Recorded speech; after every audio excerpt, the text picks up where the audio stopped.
Good morning student. फरी एक वार हूँ जीगर पटेल पोषण चेप्टर में आप सौનું हार्दिक स्वागत करूँ छूँ। आशा है कि आप सौ मजा में हशो। હવે આપણે આગળ જેમ વિજ્ઞાનના ચેપ્ટરમાં ચર્ચા કરી છે તો છેલ્લે આપણે મનુષ્યનું પાચન તંત્રની ચર્ચા કરી છે। હવે મિત્રો અહીંયા આપણા ચેપ્ટરનું નામ છે પોષણ, સોરી જૈવિક ક્રિયા, અને જૈવિક ક્રિયામાં આપણે એક ટોપિક પૂરો કર્યો પોષણ। તો માત્ર પોષણથી જ આપણને ઉર્જા નથી મળતી, ઉર્જા મેળવવાનું એ માત્ર એક પહેલું પગથિયું છે કે જેની અંદર તમે શું કર્યું છે કે મનુષ્ય ખોરાક ગ્રહણ કરે છે અને એ ગ્રહણ કરેલા ખોરાકનું પાચન તંત્ર એ પાચનમાં રૂપાંતર કરી અને સરળ સ્વરૂપ એટલે કે ગ્લુકોઝની અંદર ફેરવે છે। તો આટલે સુધીનું કામ આપણને કરી આપશે આપણી પહેલી જૈવિક ક્રિયા પાચન। એટલે હવે આપણા મગજમાં ક્લિયર છે કે ખોરાક ગ્રહણ કર્યો છે, એનું પાચન થઈ ગયું છે અને સરળમાં સરળ સ્વરૂપ એનું ગ્લુકોઝ આપણી પાસે છે। હવે એમાંથી ઉર્જા કેવી રીતે મળશે તો કે એના માટે પ્રાયોરિટી છે બીજા નંબરની જૈવિક ક્રિયા શ્વસન। મિત્રો શ્વસન એ દરેક પ્રાણી કરે છે, આપણે બાળપણથી જ જાણીએ છીએ। શ્વસન તો પહેલા કોઈ પૂછે કે ભાઈ શા માટે શ્વસન કરીએ છીએ તો આપણે કહીએ છીએ કે જીવવા માટે શ્વસન જરૂરી છે। એકચ્યુઅલી જીવવા માટે એટલા માટે જરૂરી છે કે ઉર્જા એમાંથી મળે છે। એટલે હવે તમે ધોરણ 10માં એવું નહીં કહેશો કે જીવવા માટે શ્વસન કરવું પડે, હવે તમે એવું કહેશો કે ઉર્જા ઉત્પન્ન કરવા માટે શ્વસન જરૂરી છે। તો જ્યારે શ્વસનના તબક્કા સમજાવવાના થાય તો એ આપણા માટે અગત્યનો છે। નંબર 2 કે શ્વસનની જે ક્રિયા છે એ બે સ્ટેપમાં વહેંચાયેલી છે। આપણે જાણીએ છીએ કે હવામાં જે ઓક્સિજન છે એવું પણ તમે પ્રાઇમરીમાં ભણ્યા છો કે શ્વાસમાં કયો વાયુ લઈએ છીએ તો તમે કહેશો કે ઓક્સિજન, અને ઉચ્છ્વાસમાં કયો વાયુ બહાર કાઢીએ છીએ તો આપણે કહીશું કાર્બન ડાયોક્સાઇડ। આ એક પ્રાઇમરી નોલેજ છે આપણી પાસે।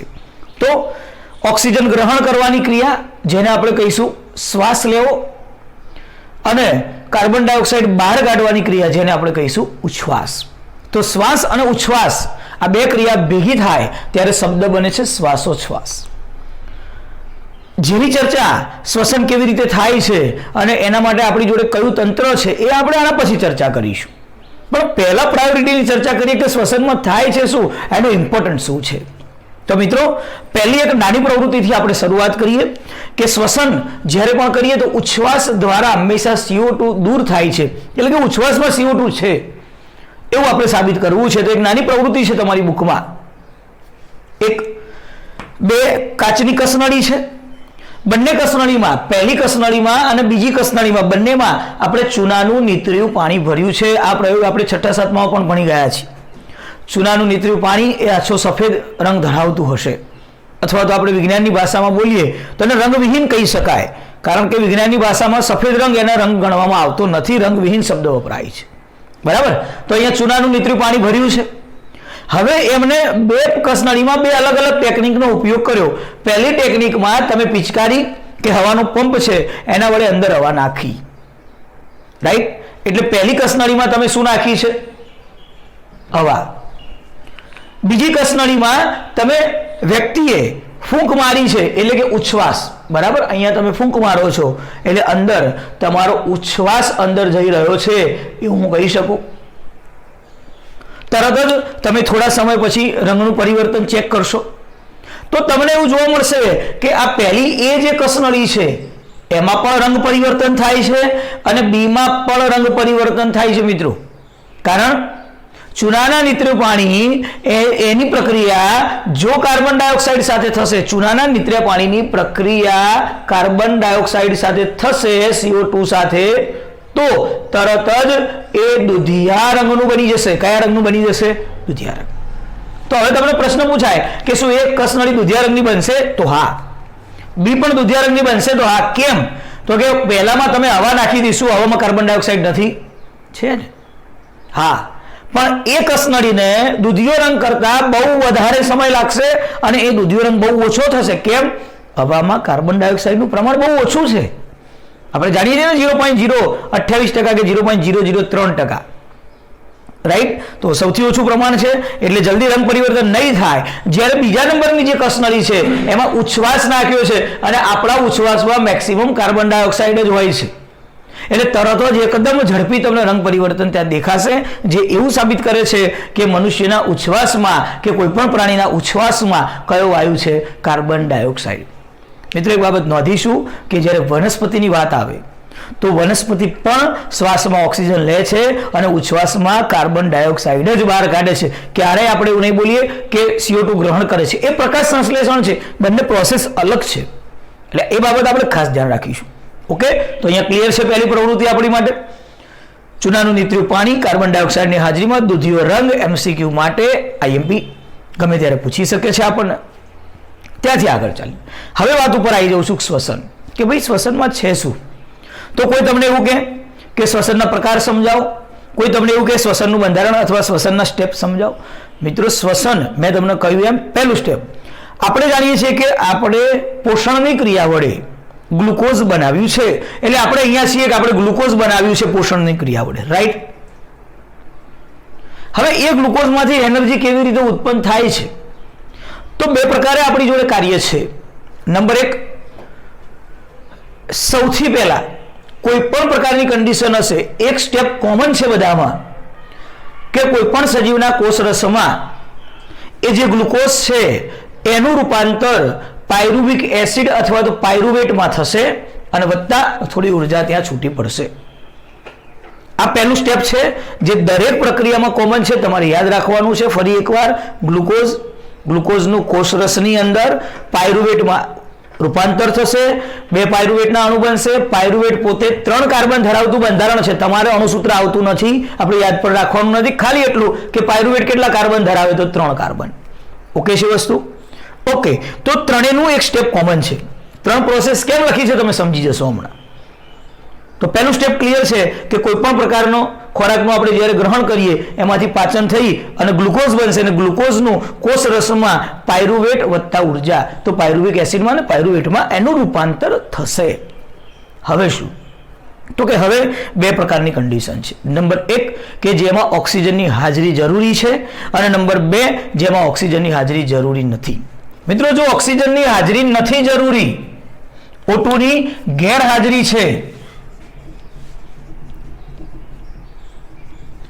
તો એવા શ્વસનને આપણે કહીશું અજારક શ્વસન, કે જેમાં ઓક્સિજન જરૂરી નથી, ઓક્સિજનની ગેરહાજરી. ક્લિયર? અને આપણે કહીએ છીએ એમ કે જો ઓક્સિજનની ગેરહાજરી હશે તો એ સંપૂર્ણ દહન થવાનું જ નથી, એ અપૂર્ણ દહન છે. અને જ્યારે અપૂર્ણ દહન થાય તો ઉર્જા બહુ જ ઓછી ઉત્પન્ન થાય છે. તો અહીંયા હું વાત કરું છું એમ કે પાયરુવિક એસિડ, હવે પહેલી પ્રોસેસ એવી છે કે જો વનસ્પતિજન્ય માધ્યમ હશે, કેટલાક બેક્ટેરિયા અથવા તો ફૂગ કે ઈસ્ટની વાત છે, તો બેક્ટેરિયા, ફૂગ અને ઈસ્ટ છે, એમાં જ્યારે આ પ્રોસેસ ઓક્સિજનની ગેરહાજરીમાં થાય છે, આ બાબત ખાસ ધ્યાન રાખીશું. એ ક્રિયાને આપણે આથવણ કહીએ છીએ. તો મને શું મળશે? મારે યાદ જ રાખવાનું છે, ઇથેનોલ એટલે કે આલ્કોહોલ મળશે, જે પોતે 2 કાર્બન ધરાવે છે. તો ઇથેનોલ વત્તા કાર્બન ડાયોક્સાઇડ CO2 અને વત્તા ઉર્જા. તો ફરીવાર ક્લિયર કરું છું, ગ્લુકોઝનું કોષરસમાં 2 પાયરુવેટ ની અંદર રૂપાંતર જે 3 કાર્બન ધરાવે છે. જો ઈસ્ટ કે બેક્ટેરિયા કે ફૂગ જેવું માધ્યમ હશે તો એ ક્રિયાને આપણે આથવણ કહીશું. ઓક્સિજનની ગેરહાજરીમાં એમાંથી ઇથેનોલ, કાર્બન ડાયોક્સાઇડ અને ઉર્જા. આ પહેલી પ્રોસેસ છે જેમાં પણ ઓક્સિજન જરૂરી નથી. અથવા ક્યારેક એવું થાય, આ બંને પ્રોસેસ અહીંથી તો સેમ ચાલશે, તો હું કહી શકું છું, બરાબર. આટલી તો હતી જ પાયરુવેટ સુધી. પણ પ્રાણીના સ્નાયુ કોષની અંદર જ્યારે ઘણી વખતે જ્યારે ઉર્જાની જરૂર પડે છે ઇમરજન્સીમાં, તો એમાં પણ પ્રાણીઓના સ્નાયુ કોષોમાં ઝડપી આ પ્રક્રિયા થાય તો ત્યારે પણ ત્યાં ઓક્સિજનનો અભાવ છે. તો એ જ પ્રક્રિયા પ્રાણીઓના સ્નાયુ કોષમાં થશે તો ત્યાં પણ ઓક્સિજનનો શું છે? અભાવ.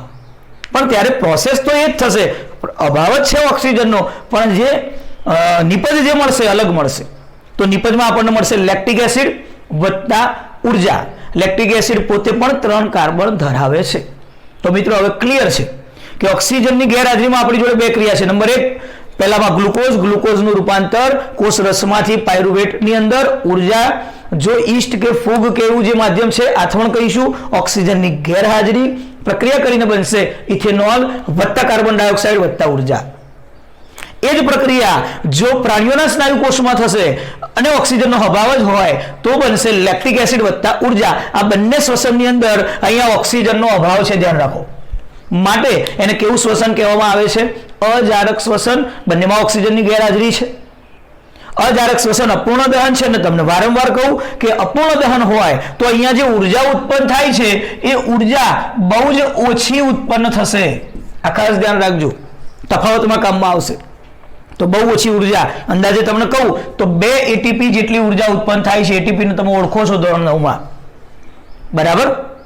હવે જો ઓક્સિજનની હાજરીમાં થાય તો એનો બીજો પ્રકાર છે જેને આપણે કહીશું જારક શ્વસન, કે જેમાં ઓક્સિજનની હાજરી જરૂરી છે.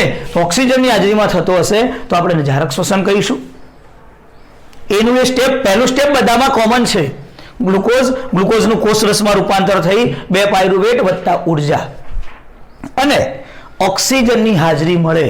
તો ખાસ MCQ માટે ધ્યાન રાખવાનું, જારક શ્વસનમાં ઓક્સિજનની હાજરી પ્રક્રિયા કણાભ સૂત્રમાં થશે. યાદ આવ્યું ધોરણ 9 કણાભ સૂત્ર ક્રિસ્ટી, જેની અંદર આ પ્રક્રિયા થાય છે. એટલે આપણે એને કોષનું પાવર હાઉસ, શક્તિઘર એવું શબ્દ વાપરીએ છીએ. તો આ પ્રક્રિયા કણાભ સૂત્રમાં થશે અને પ્રક્રિયા થઈને નોર્મલ તમને બધાને યાદ રહી જશે, કાર્બન ડાયોક્સાઇડ વત્તા પાણી વત્તા ઉર્જા, બરાબર. તો આ જે શ્વસન છે જે કણાભ સૂત્રમાં ઓક્સિજનની હાજરી જરૂરી છે, કાર્બન ડાયોક્સાઇડ બનશે, પાણી બનશે, ઉર્જા, આને આપણે જારક શ્વસન કહીશું. મિત્રો જારક શ્વસનમાં ઓક્સિજનની હાજરી છે તો હું એવું કહી શકું કે ઓક્સિજન પૂરો મળે છે તો સંપૂર્ણ દહન થશે. અને સંપૂર્ણ દહન થશે તો અહીંયા તમને જે ઉર્જા મળે છે એ વધારે મળશે. હું કહું તો 38 ATP જેટલી ઉર્જા તમને અહીંયા મળશે. તો આ વાત છે આપણા શ્વસનના પ્રકાર. પ્રશ્ન ગમે તે રીતે પૂછાય. કોઈ પ્રશ્ન એવી રીતે પૂછે કે શ્વસનના તબક્કા સમજાવો તો તમે પહેલું સ્ટેપ કોમન લખશો, બરાબર છે. કે પોષણ વડે જે ગ્લુકોઝ મળે છે એ ગ્લુકોઝનું કોષરસમાં પાયરુવેટ એસિડમાં રૂપાંતર થાય છે જે 3 કાર્બન ધરાવે છે. આ કોમન છે. અને પછી તમે એના ભાગ પાડશો કે ઓક્સિજનની ગેરહાજરી હશે તો ઈસ્ટ કે બેક્ટેરિયા જેવા સજીવોની અંદર આથવણની ક્રિયા વડે ઓક્સિજનની ગેરહાજરીમાં એમાંથી ઇથેનોલ અને કાર્બન ડાયોક્સાઇડ વત્તા ઉર્જા. પ્રાણીના સ્નાયુકોષમાં ઓક્સિજનનો અભાવ હોય છે તો એ જ પ્રક્રિયા આગળ લેક્ટિક એસિડ અને ઉર્જા. બીજો પ્રકાર પાડશો ઓક્સિજનની હાજરીમાં, જેને તમે જારક શ્વસન નામ આપશો. તો ઓક્સિજનની હાજરીમાં એ પ્રક્રિયા કણાભ સૂત્રમાં જ થશે અને એમાંથી બનશે કાર્બન ડાયોક્સાઇડ, પાણી અને ઉર્જા. તો ત્રણેયનું પહેલું સ્ટેપ કોમન છે. અજારકમાં 2 પ્રક્રિયા, જારકમાં એક જ પ્રોસેસ યાદ રાખવાની છે. ક્લિયર? 3 માર્કમાં બોર્ડ એક્ઝામ માટે મોસ્ટ IMP ક્વેશ્ચન છે આપણી માટે. એકલું અજારક શ્વસન પૂછી શકે છે, બધું જ શ્વસનના બંને પ્રકારો 4 માર્કમાં પૂછી શકે છે. અધરવાઇઝ 2 માર્કની અંદર જારક અને અજારકનો તફાવત. તો તફાવત હવે આપણી સામે બહુ ક્લિયર છે. જારક અજારકનો તફાવત, બરાબર છે. કે જારકમાં ઓક્સિજનની હાજરી અનિવાર્ય છે, અજારકમાં ઓક્સિજનની હાજરી અનિવાર્ય નથી.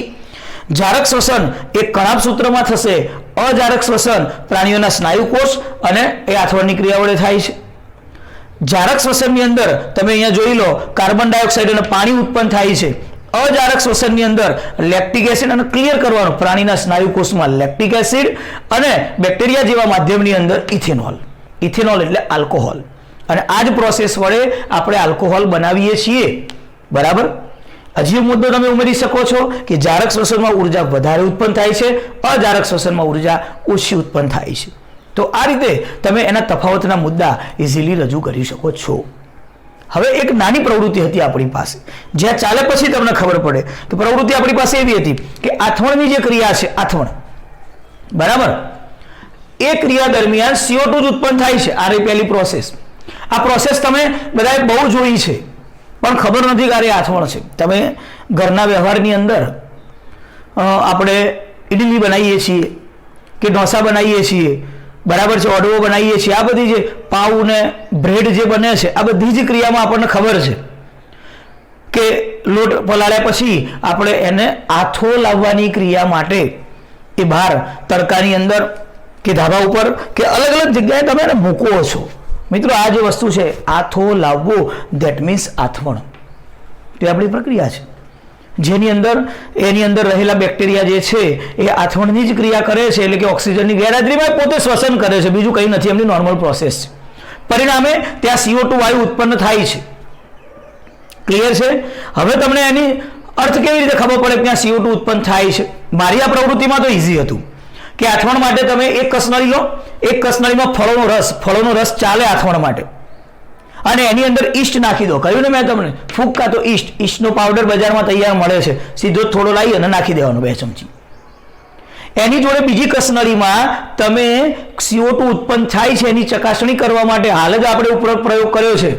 ચૂનાનું પાણી મૂકી દો. આપણે ચૂનાનું પાણી મૂકી દીધું છે. હવે એને થોડો સમય પડ્યું રાખો. થોડો સમય એટલે 4-5 કલાક જેથી વધારે રાખવું પડશે. તો ધીમે ધીમે ધીમે પેલી ઈસ્ટના માધ્યમમાં ફળોનો રસ છે, ઈસ્ટ છે, ઈસ્ટ પોતે શ્વસન કરશે અને શ્વસન કરશે એટલે આપણે કહ્યું એમ કે ઈસ્ટ જે છે એ અધારક શ્વસનનું એક્ઝામ્પલ છે. તો ઓટોમેટિક ઇથેનોલ અને કાર્બન ડાયોક્સાઇડ બનાવશે. એ કાર્બન ડાયોક્સાઇડ અહીંયા આ કસનળી મારફતે આ કસનળીમાં દાખલ થશે અને એ કાર્બન ડાયોક્સાઇડ ચૂનાના નિત્રે પાણી સાથે જ્યારે પ્રક્રિયા કરશે તો આપણે કહ્યું એમ કેવું બની જશે? દૂધિયા રંગનું બની જશે.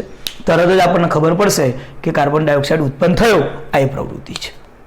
તમે પણ જ્યારે તમારે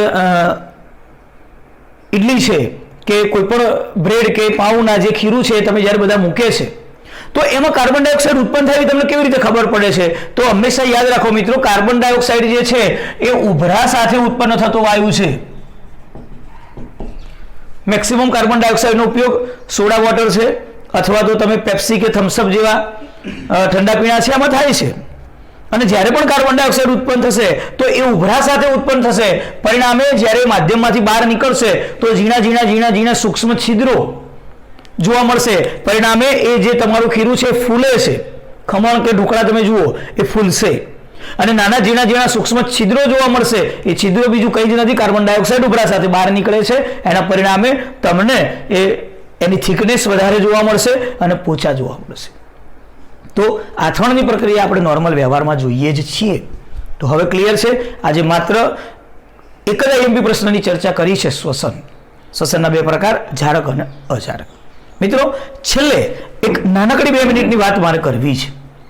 તમે અહીંયા જે વાત કરો છો કે ભાઈ સંગ્રહ અને દરેક પ્રક્રિયાના અંતે ઉર્જા, તો મને ATP સ્વરૂપે ઉર્જા મળે છે. મારે થોડી એક્સ્ટ્રા નોલેજની અહીંયા ચર્ચા કરવી છે કે ATPનું પૂરું નામ શું છે? ATPનું પૂરું નામ છે એડેનોસાઇન ટ્રાયફોસ્ફેટ. આ ATPનું પૂરું નામ છે. એકચ્યુઅલી પ્રક્રિયા AMP થી શરૂ થાય છે. AMP, adenosine, M four monophosphate. Ready? AMP, adenosine monophosphate. મોનોનો મતલબ થાય છે એક જ ફોસ્ફેટનો અણુ. આમાં ફોસ્ફેટનો એક જ અણુ હોય છે. આગળ ભલે એડેનોસાઇન હોય એ તમે નથી ઓળખતા. હવે જ્યારે તમે આ બંધારણ બને ત્યારે એને ઉર્જા મળે. ઉર્જા મળે એટલે એક ફોસ્ફેટ જોડે બીજો ફોસ્ફેટનો અણુ એક બંધ વડે જોડાય. આ બંધનો મતલબ છે ઉર્જાનો સંગ્રહ થયો. ધ્યાન રાખજો. એટલે હવે કેટલા ફોસ્ફેટ જોડાઈ ગયા? એકના 2 જોડાઈ ગયા. તો એને કહેવામાં આવે છે ADP, એડેનોસાઇન, D ફોર ડાયફોસ્ફેટ. ડાય મતલબ 2. તો ફોસ્ફેટના કેટલા અણુ જોડાયા? 2 અણુ. તો ઉર્જા વધી. એક બંધ બન્યો અને બંધ બને, આ બંધ બને એટલે ઉર્જા વધે. રેડી? ક્લિયર છે મારી વાત? તો એ બંધ વધશે, એની જોડે ઉર્જા જોડાશે. હજી તમે વધારે ઉર્જા જો એને મળશે તો એની સાથે ત્રીજો એક ફોસ્ફેટનો અણુ, આ એક હતો, આ બીજો હતો, એની સાથે ત્રીજો બંધ બનીને જોડાશે તો 3 ફોસ્ફેટ ભેગા થયા. That means triphosphate. તો એડિનોસાઇન શર્કરા છે, ટ્રાયફોસ્ફેટ, એડિનોસાઇન ટ્રાયફોસ્ફેટ. રેડી છે? તો આ રીતે AMP માંથી ADP બને છે અને ADP માંથી ATP. એટલે અહીંયાથી ઉર્જા વધે અને હંમેશા છેલ્લું સ્ટેપ એ ATP છે એટલે ઉર્જા હંમેશા ATP સ્વરૂપે સંગ્રહ થશે. સપોઝ કે તમારે ઉર્જા સંગ્રહ થઈ ગઈ, હવે તમે કાર્ય કર્યું ને તમારે ઉર્જાની જરૂર પડી તો શું થશે? તો ઊંધું થશે. આ ATP છે એમાંથી એક બંધ તૂટી જશે. તૂટી જાય એટલે ઉર્જા મુક્ત થાય. જે ઉર્જા તમે તમારા કાર્યમાં વાપરો છો, શ્વસનમાં કે પાચનમાં કે દોડવામાં કે બોલવામાં કે વિચારવામાં, અને પછી એમાંથી શું બની જશે? ADP. હજી વધારે ઉર્જાની જરૂર પડે તો બીજો બંધ તૂટી જશે અને બની જશે AMP.